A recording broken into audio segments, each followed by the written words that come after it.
Sir एक video viral हो रही है जिसमें 3 लोगों की मौत बताई जा रही है, क्या पूरा मामला है ये बताएं पहले आप। ऐसा है कि पहले जो हमारे पेशेंट कुछ जो रूटीन में हम लोग पहले इमरजेंसी में आते थे और इमरजेंसी से वहाँ से ट्राइज होकर के फिर उसके बाद आईसीयू में जाते थे। अब क्या हो रहा है, अब जो है वो इसलिए कि पता नहीं कौन सा पेशेंट पॉजिटिव हो कौन सा निगेटिव हो, तो उसके लिए जो है सेग्रीगेशन के लिए हम लोग जो है हमने ट्राइज एरिया बनाया है और ट्राइज एरिया से जो सस्पेक्टेड होते हैं कि ज़रा से भी कुछ प्रॉब्लम है तो उनको हम लोग जब तक रिपोर्ट नहीं आती तब तक हम लोग सस्पेक्टेड वार्ड में रखते हैं। दूसरा ये हो गया है कि अभी जो है जो पेशेंट कोरोना का जो स्टिग्मा है उसकी वजह से थोड़ा सा लेट भी आते हैं तो उस चक्कर में और स्टेज टर्मिनल हो जाती है।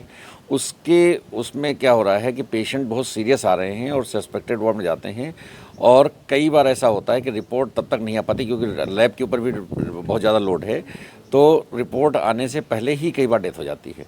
तो उसको हम लोग ये कर रहे हैं कि जो रिपोर्ट आने जब नहीं आ रही है और पेशेंट डेथ हो जाती है तो उसको हम लोग ट्रिपल लेयर में पैक करा देते हैं कि जिसमें कोई रिस्क ना रहे।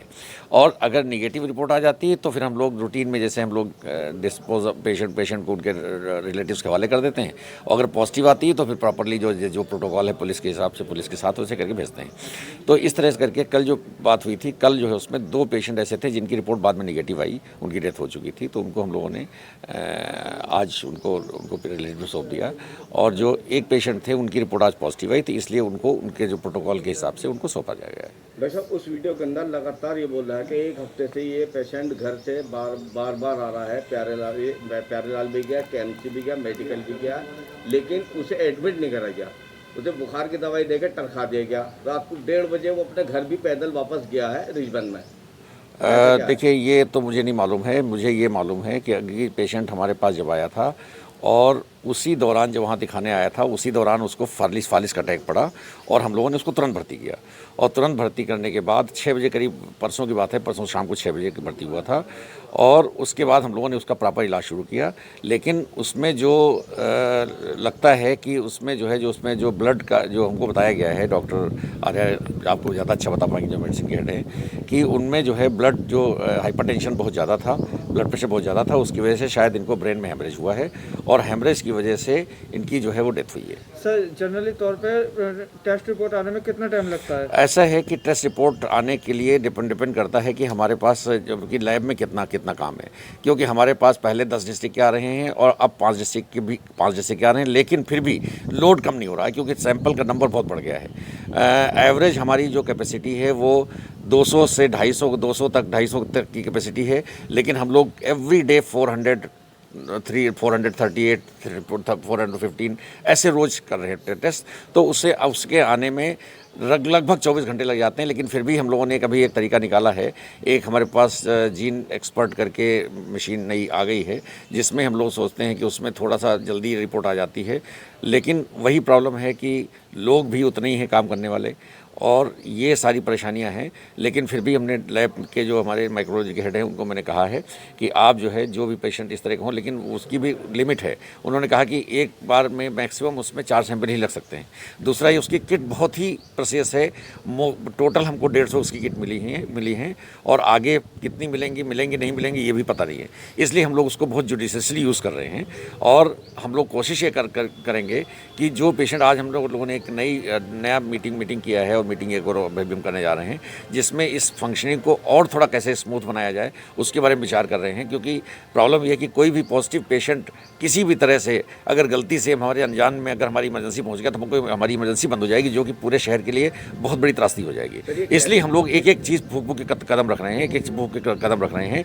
और हमने आज 4 जो मेजर डिपार्टमेंट हैं जो इमरजेंसी वाले हैं उनके लिए हमने अलग नया प्रोटोकॉल बनाया है, उसको हम लोग इम्प्लीमेंट करने जा रहे हैं और उम्मीद है कि आगे की जो समस्याएं हैं वो थोड़ी कम हो जाएंगी। साथ में जो एक फियर फैक्टर है वो भी बहुत इंपॉर्टेंट है, जो जनरल पब्लिक में है इतना ज़्यादा है वो कि जनरल पब्लिक और वो फियर फैक्टर नेचुरली हमारे स्टाफ में भी थोड़ा बहुत है। मेरा सवाल ये था कि नॉर्मली तौर पे रिपोर्ट कितना टाइम लगता है एक रिपोर्ट को आने में? नॉर्मली रिपोर्ट का लगने में 24 घंटे से लेकर के 36 घंटे तक लगते हैं। 24 से 36। वहीं उनके परिवार का ये आरोप है पिछले बुधवार में इस व्यक्ति की टेस्ट रिपोर्ट करवाई गई थी, जो अब तक उनको नहीं बताया गया था। ऐसा नहीं हो सकता है, क्योंकि हमारे पास टेस्ट रिपोर्ट उस तरह से ली ही नहीं जा सकती है।